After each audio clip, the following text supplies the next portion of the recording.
You guys, a 1969 Dodge Super Bee. Are you kidding me right now? We're back at Tom's house and he's gonna tell us about this car. But the last time I was out here, this car was still in the garage getting a bunch of work done on it. So let's invite Tom out and we're gonna have him tell us a little bit more in detail of what went on with this car. Hey Tom, how's it going? Good music, man. We keep making a habit out of this, don't we? We sure do. I got all kinds of toys. I would like to ask a series of a few questions, if that's okay. Sure. Can you tell me how long you've had this car? I've had this car about 12 years. I picked it up after I got finished my Barracuda, and I was looking for another project, and I happened to come across a 1969 Super Bee. There was a shell, so I pretty much started from scratch. Yeah, and I believe when I was out here shooting the video on your Cuda, the car was actually still in the one of the bays in your garage. Yes. And if I'm not mistaken, it still didn't have. I don't think it had the seats or the dash or anything. No, and it didn't. You were still working on it. Yeah. So you and your son have been really staying busy getting this one ready. And I was actually shocked to see it at Cars and Coffee today. Can we go ahead and pop the hood? Sure. Tell me about the engine, and if you would tell me about all of the things that you've done to this engine. Okay. Well, this is a 440 engine. This was a 383 car originally, and the motor was missing when I got it. That's why I got such a good deal on it. I happened to have a 440 and a transmission in my shop, and so I didn't need the motor. Yeah. So I went ahead and rebuilt that, and then I put it in. But before I did that, I had to do all the body work on it. Right. And some of the body work had been done, but I had to put full quarter panels on it. And I had it on a rotisserie. The underside looks just as nice as the top side. Yeah. And my son, who happens to be a painter at the body shop, he shot it for me. Yeah, I think I just met him at Cars and Coffee. Yes, you did. So again, you had this motor in the garage? Yes. And so you took the one out of the car. No, there was not. I didn't get a motor with the car. Oh, you didn't get a motor with the car, but you built this motor and put it in this car. Yes. And before you did that, you had this car on a rotisserie. Yes. You bolt it to the back where the bumper mounts are, and the front where the bumper mounts are, and hydraulic, you jack it up. Yeah. And then you can spin it. So you can clean up the underside, you can paint it, clean it up.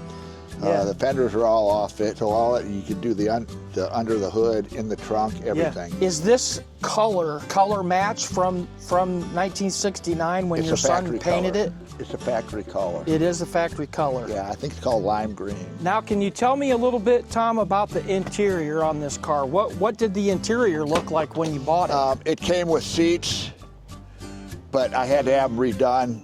You can get about anything for this car. Really? As long as you got money. Yeah, okay. Yes. So I had a friend who was a former upholsterer. He upholstered the front and the back seat for me. Okay. And the last thing I've gotten was the carpeting. I just put that in last week. Okay. And I got a custom dash for it. Right. So if it's okay, I'm going to show the young kids that are watching this what a seat did back then. You have to pull that lever up, and then you pull the seat forward, and that's how you get into the car, into the back seat. That's how you get into the back. Isn't that crazy? 1969, that's how things worked back then. Now they're completely different. Like, it's incredible. It looks really good. Automatic transmission. What did the dash? I know the dash wasn't even in it. Was it in the car when you got the car? Yes, I got it with the car, but it was the original gauges and everything, and I wanted to modernize the dash. Okay. So I bought a dash panel with the gauges already in it. All right. And then all I had to do was wire it up. Sure. So it's got the tack and all four of the gauges that I need. Yeah. Awesome. So. All right, fantastic. Now let's go ahead and walk around the back of it. And this pinstripe is the stripe around the trunk is normal. That's a factory Super Bee Bumblebee, called the Bumblebee stripe. Depending on the color, it came in either black or white. Yeah. Wow. I know my viewers are going to love this car. This is what would have been referred to as the A12 model. Okay. Which it's not an actual A12 car, but it would have been a bare bones car. All right. About $3,000 brand new. Yeah, okay. Interesting. And it didn't come with hubcaps because they were too expensive. No kidding, and that's why you left it that way. Came with a bench seat and an automatic on the column. Can you tell me what is the most challenging thing that you came across when you were doing the resto on this? My son helped me. We put full quarter panels on it. Okay. Rear quarters from here all the way up to the door. Yeah. And all the way into here. All right. And they were aftermarket quarter panels. Okay. So nothing fits as good as the original factory panels. I see. So we got back here and there was like an inch difference. Oh, really? Yes. I replaced the taillight panel too. Okay. And so just trying to get everything lined up.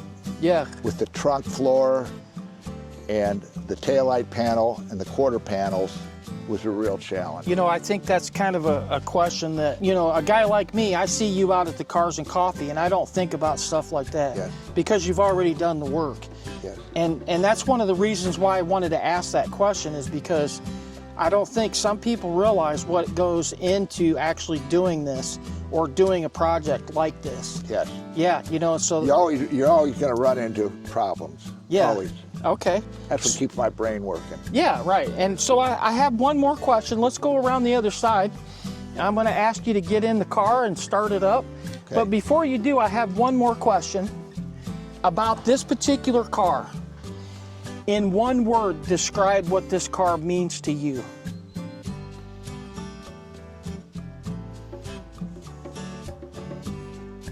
Nostalgia. Yeah, good word. I grew up around these cars. Yeah. I worked on them in the 70s. Sure. And in the late 60s, when I first started driving, I used to street race against these things. Yeah. I could never afford one. Yeah. I was driving cheap Mustangs. Sure.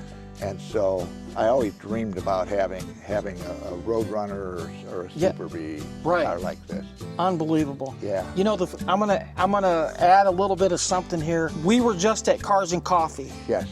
And I was talking to a guy that I just did a video on. I was talking to him, and you were across the aisle, and he told me that you used to race the guy here in Fort Wayne called Pops. Yes. And I was standing right there talking to Pops. Yes. And I actually helped him put his hood back on his car. How cool is that? So you're talking about something that happened years ago. Yes. And while I was at Cars and Coffee, that guy was just telling me about you used to race that guy. I hadn't seen that car in 30 years. Is that right? Yes. Yeah. I knew it had been parked in a garage on the south side of town for decades. How cool. I knew the history of it because it was a legend. That car was a legend. Yes, it was. And I can't wait. I hope to get that car on my channel too. You need to. Yeah, and I don't remember even what it was. The original owner has that car. Can you tell me what that car was? It was a Roadrunner GTX. GTX Roadrunner. Yeah, that car was amazing. All right, well, cool. Let's. I think I'm done asking questions, the tough ones. Let's go ahead and get in it and start it up.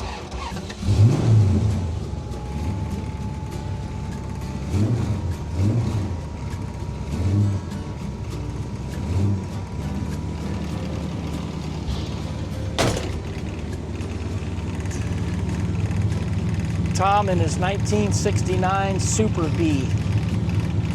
Awesome.